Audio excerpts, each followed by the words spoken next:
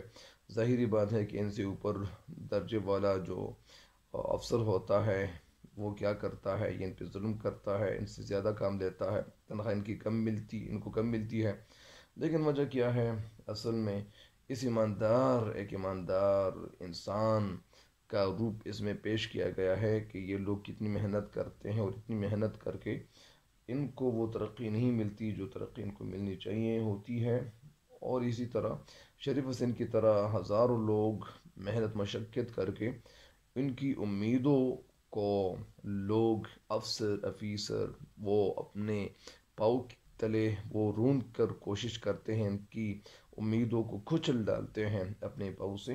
اور شریف حسین اس معاشرے کا ایک آئینہ ہے جس میں جس معاشرے میں ہم رہ رہے ہیں، اپنی تمام تر حقائق کے ساتھ ہمیں تحرک اور حرکت کرتا ہوا نظر آتا ہے۔ تو یہ اس کا مرکزی خیال تھا اور مجھے امید ہے آپ استفادہ اس سے ضرور کریں گے۔ تب تک کے لیے اجازت چاہتا ہوں، اللہ نگہبان۔